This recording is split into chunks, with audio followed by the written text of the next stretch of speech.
So ప్రజలు ఒక మార్పు కోసం తీర్పిచ్చారు. మార్పు ఏంటంటే కొత్తగా ప్రభుత్వం కానీ అదేవిధంగా పాలసీస్ కానీ సమాజంలో మార్పు కానీ ఇవన్నీ కావాలనేటువంటి తెప్పించారు. ఆ తీర్పుకు అనుగుణంగా ఉండవలసినటువంటి అవసరం ఉందా మంత్రివర్గం కూడా. ఎందుకంటే మొదటి నుంచి కూడా నేను చెప్తూ ఉన్నాను, యంగర్ జనరేషన్ వచ్చినప్పుడు యంగర్ జనరేషన్ని అకామిడేట్ చేస్తూ ఉండాలి. ఇప్పుడు కూడా అకామిడేట్ చేస్తూ ఉంటే ఆ పార్టీ కానీ ఆ ప్రభుత్వం కానీ 4 కాలాల పాటు ఉంటుంది.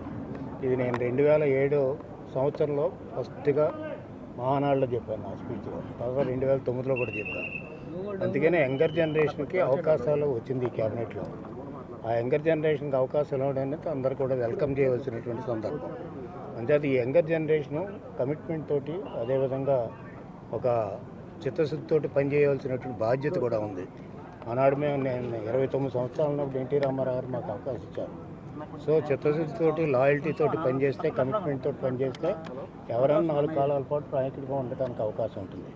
అంచేత ఈ ఏదైతే క్యాబినెట్ కూర్పు ఉందో ఆ కూర్పు తప్పకుండా 100% బ్రహ్మాండంగా ఉంది. వెల్కమ్ చేస్తున్నాం కూడా అందరూ కూడా. అంచేత సీనియర్స్ అనేటువంటిది నేను చెప్పాను, మీరు ఒకసారి ఆ రోజున పేపర్లు చూస్తే తెలుస్తుంది.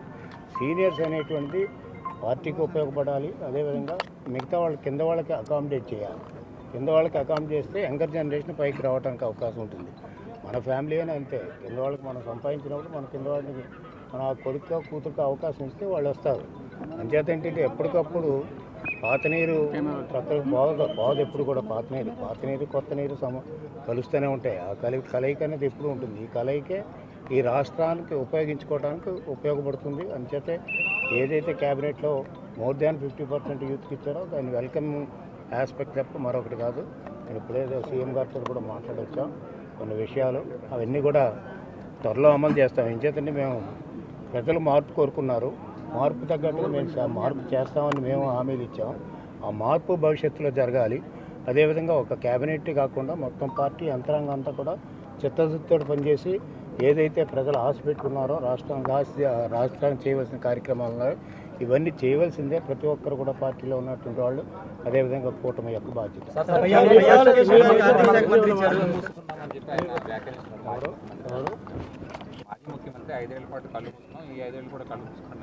ఎన్ని రోజులు కన్ను మూసుకున్నారు? 30 సంవత్సరాలు నేను ఉంటానన్నాడు.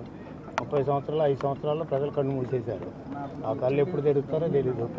ప్రజాస్వామ్యంలో ప్రజల ఇష్టం. ఆయన సరిగ్గా చేసుకోలేకపోయాడు కాబట్టి కళ్ళు మూసేశారు. 30 సంవత్సరాలు ఉంటానని గర్వం పడిపోయినటువంటి వ్యక్తి 5 సంవత్సరాలు ఎందుకు పోయాడు అంటే ఈ రాష్ట్రాన్ని ధ్వంసం చేశాడు కాబట్టి, రాష్ట్ర ప్రజలకు అన్యాయం చేశాడు కాబట్టి ఒక మార్పు కోరుకున్నారు. ఈ మార్పును మేము సరిగ్గా ఉపయోగించుకుని ప్రజలకి రాష్ట్రానికి ఉపయోగపడితే పర్మనెంట్గా ఉండడానికి అవకాశం. ఆర్థిక 5 ఏళ్లలో చాలా భారీగా తప్పుదోవ పట్టింది అనేది అందరికీ అర్థం. జగన్మోహన్ రెడ్డి 5 సంవత్సరాల్లో దాదాపు క్రైసిస్ క్రియేట్ చేశారు. ఎకానమీ క్రైసిస్ కాదు, ఫైనాన్షియల్ క్రైసిస్ కాదు, అదేవిధంగా అనేక రకాల డెవలప్మెంట్ లేకుండా చేశారు. చేత మెయిన్గా ఏంటంటే ఫైనాన్షియల్ క్రైసిస్ ఉంది ఇప్పుడు, అదేవిధంగా ఎకానమీ క్రైసిస్లో ఉంది. ఈ రెండును కూడా తట్టుకోవాల్సినటువంటి బాధ్యత ఉంది. అంచేత కొంత టైం పట్టినప్పుడు కూడా చంద్రబాబు నాయుడు గారు సమర్థుడు కాబట్టి ఆయన ఫైనాన్స్ మినిస్టర్ చేశాడు.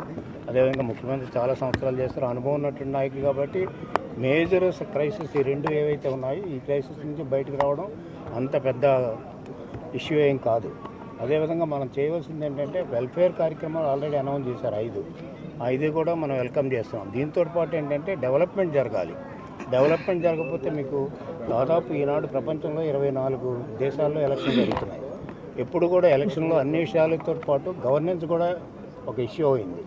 బ్యాడ్ గవర్నెన్స్, వర్స్ట్ గవర్నెన్స్ తిప్పికొట్టిన దేశాలు చాలా ఉన్నాయి. అదేవిధంగా ఈ రోజున ఏంటంటే మన రాష్ట్రంలో కూడా ఈ వరస్ట్ గవర్నెన్స్ తిప్పికొట్టి ఒక మంచి గవర్నమెంట్ రావాలని ఎన్నుకున్నప్పుడు ఆ మంచి గవర్నమెంట్ యొక్క బాధ్యత ఈ రాష్ట్రాన్ని బాగు చేసేటువంటి బాధ్యత, అదేవిధంగా రాష్ట్ర ప్రజలకు న్యాయం చేకూర్చేటువంటి బాధ్యత ఈ కొత్త ప్రభుత్వం మీద ఉంటుంది. కాబట్టి వీళ్ళంతా కూడా కష్టపడి పనిచేయాలి.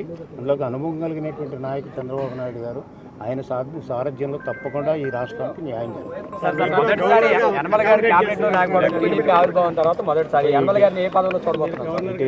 Not the question of Yanamala in the cabinet or not.